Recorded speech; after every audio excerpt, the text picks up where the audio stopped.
Itu. Ya. Oke, ini pernah diperiksa ke dokter? Periksa ke dokter udah terus dada ya. Sebelum sakit itu awalnya emang dada itu sakit panas gitu. Setelah di rongsen di USG itu sama sekali nggak ada apa-apa ya nggak. Terus di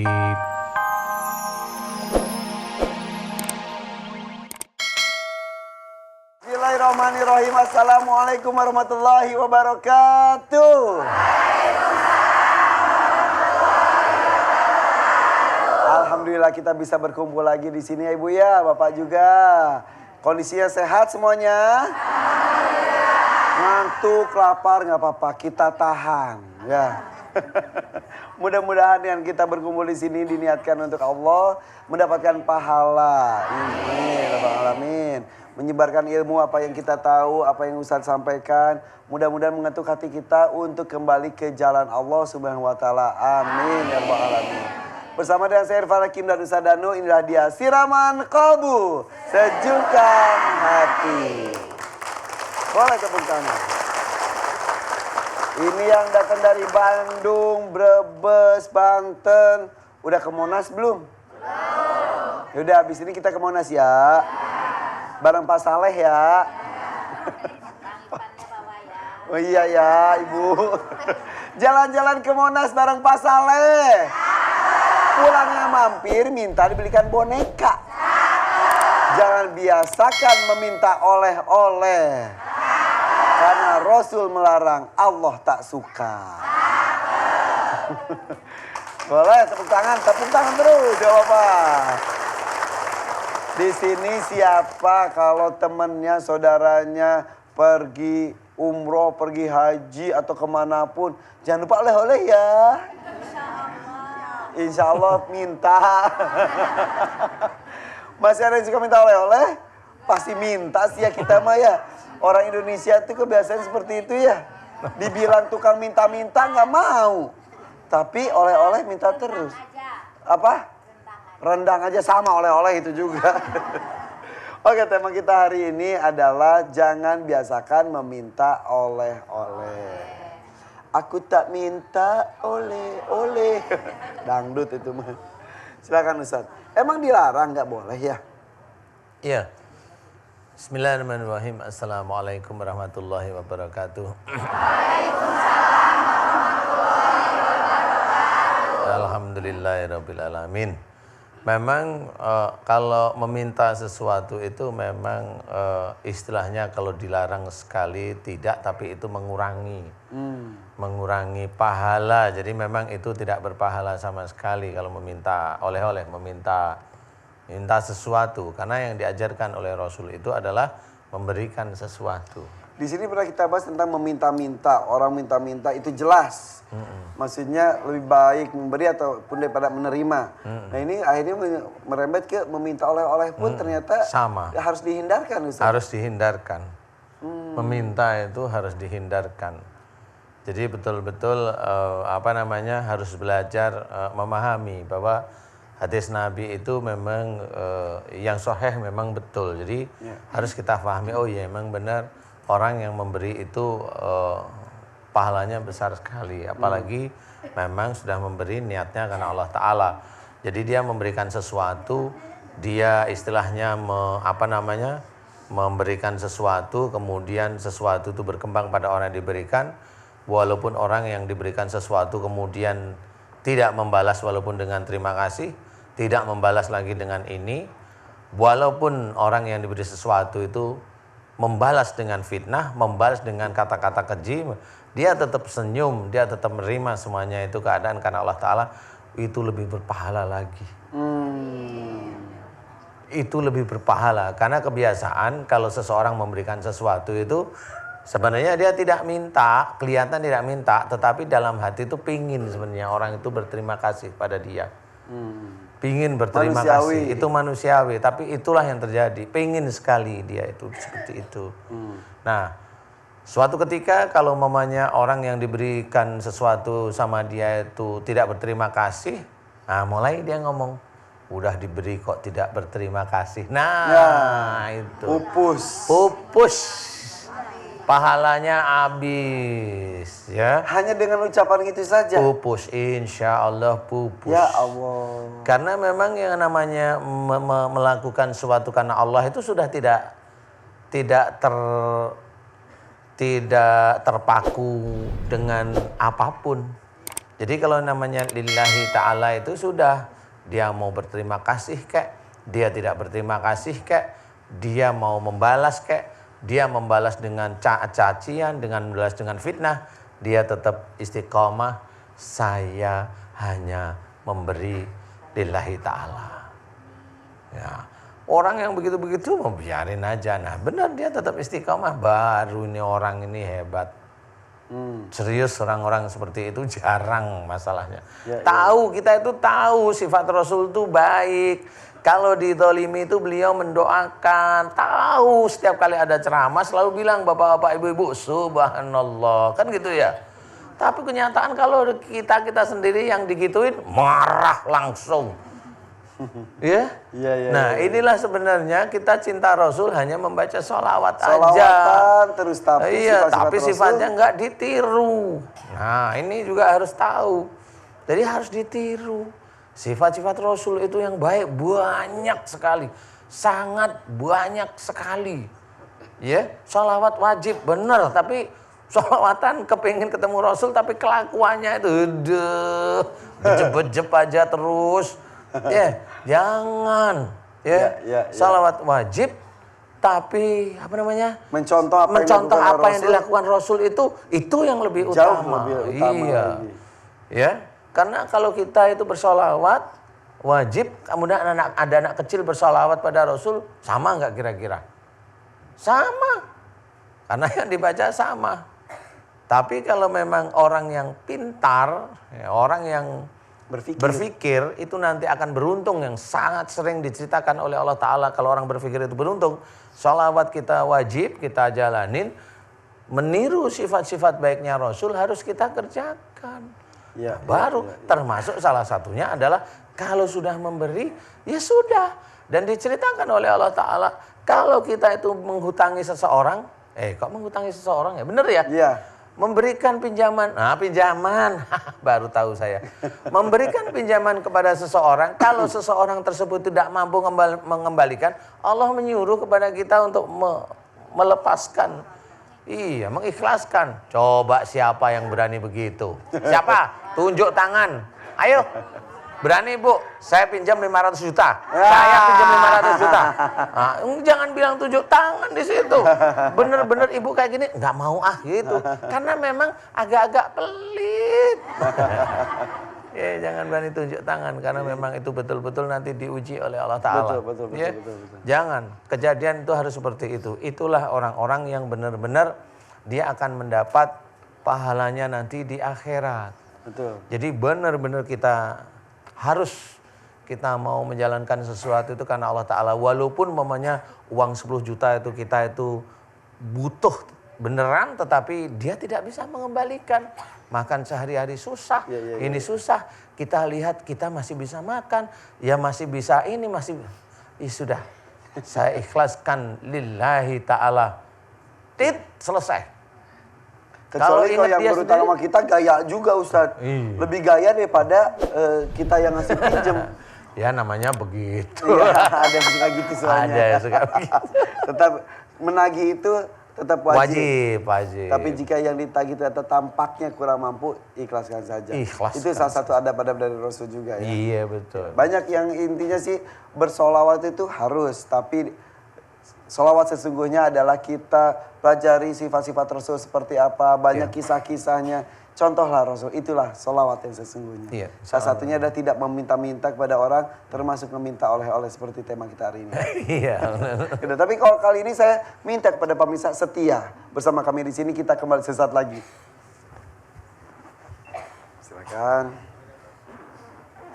Assalamualaikum warahmatullahi wabarakatuh. Waalaikumsalam warahmatullahi wabarakatuh.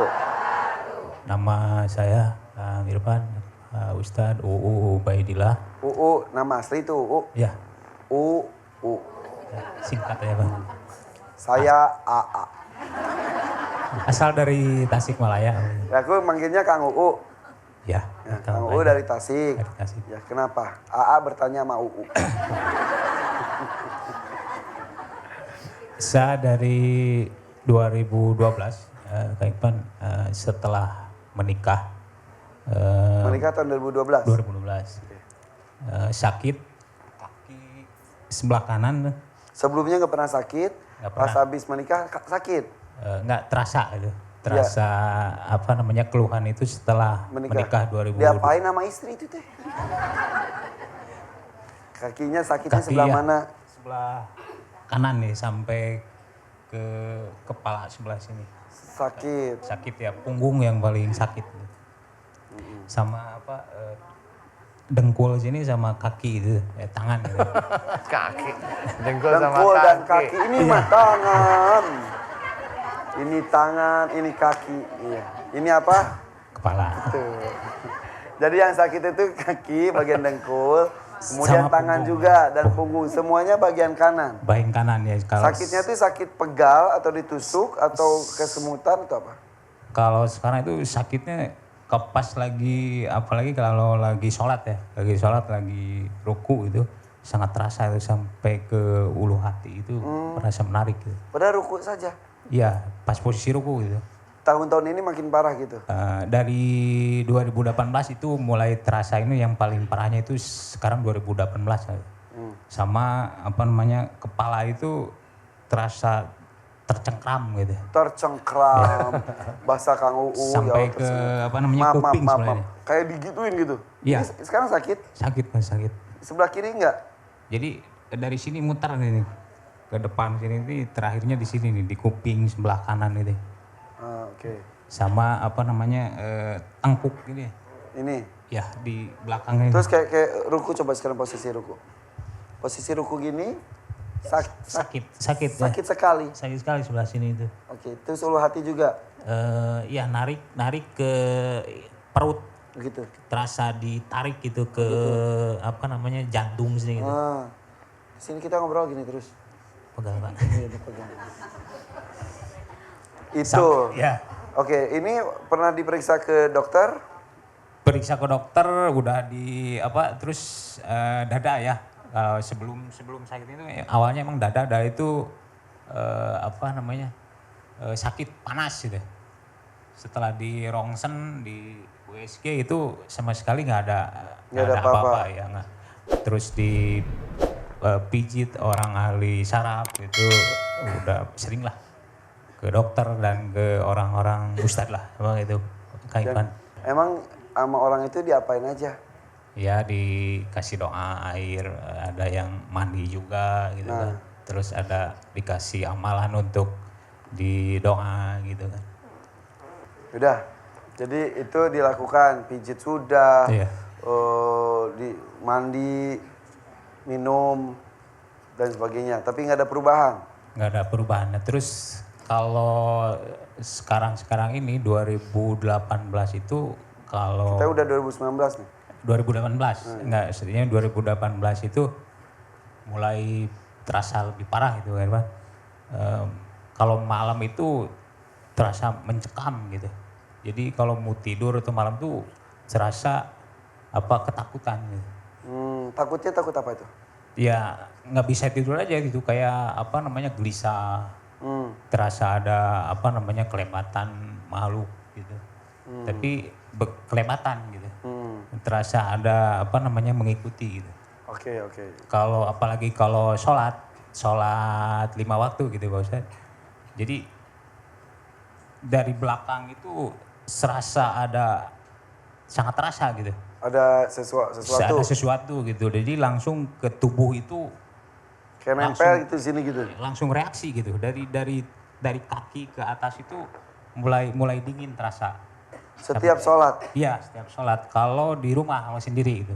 Kalau di masjid, Iya, kalau di masjid itu pikiran itu kemana gitu. Jadi nggak fokus, di nggak husu khusyuk. itu susah.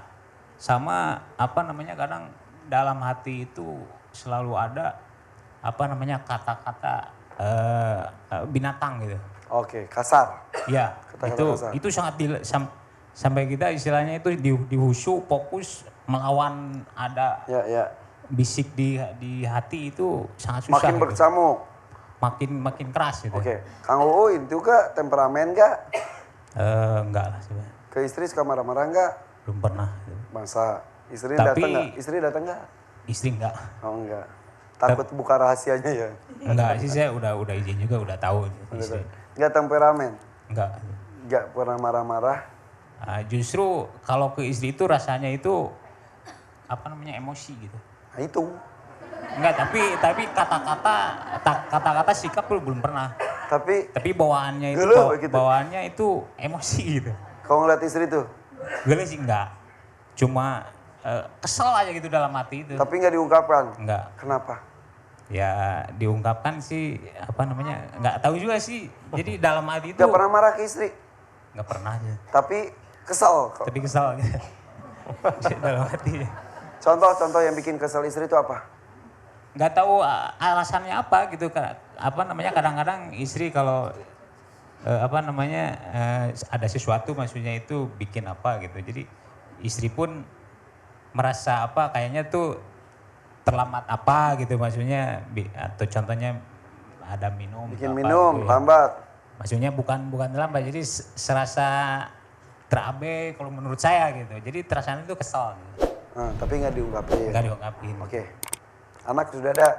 Anak udah 2 alhamdulillah. 2, alhamdulillah. Kesel sama istri, anak 2. Kalau sayang sama istri, anak begini nanti. Kesel aja anaknya 2. Ini juga kayaknya mau kesel lagi nih kayaknya. Dulu masih mungkin setelah nikah ini saya menyadari ya kembali ke diri sendiri gitu, hebat. Selama masih muda mungkin saya juga ngulik lah gitu. Belajar, ngilmu. Ngelmu lah, dalam artian ngelmu dikasih pegangan, terus pernah dipasang juga gitu, tapi Pasang apa? Yang jelas. susuk lah. Susuk. Ya, sama- Meh naon eta teh biar apa? Ya anak muda lah dulu. Oh gitu. Pasang susuk di mana? Di muka sama di punggung sini, Pak. Meh kasep gitu. Wah. Biar kuat kerja. Enggak ilmu dalam artian tuh kekebalan lah katanya gitu. Ya, masih dulu bujangan. Dipasangnya itu gimana itu tuh kalau susuknya? Kurang tahu juga sih, waktu pasang sih kita merem gitu. Hmm. Dikasih merem sama yang ini di belakang itu terasa kayak ada bergerak gitu. Kalau posisi di sini nih. Kan di pasang Kebal, emang jadi kebal. Ya dulu ya mungkin gitu lah. Belum pernah dicoba tapi. Pernah juga lah gitu. Sama di muka itu banyak bergerak gitu. Kayak kesemutan gitu. Nggak, Sekarang atau dulu ketika dipasang susuk? Sekarang. Oke. Setelah saya sangat itu selalu beribadah lah. Ketika taat, beribadah, akhirnya yang di muka kayak bergerak-gerak, di punggung juga gerak-gerak, sakit muncul gitu ya? Iya. Oke. Jangan ibadah lah kalau gitu mah. Justru ingin ibadah khusyuk. Nah, minta ke Ustaz. Pak Ustadz, saya mau minta doanya untuk kesembuhan, meminta kepada Allah supaya diijabah itu permohonan doa dari Pak Ustadz Danu itu. Supaya ibadahnya. Supaya istilahnya saya itu pingin khusyuk beribadah. Amin. Amin. Mas U.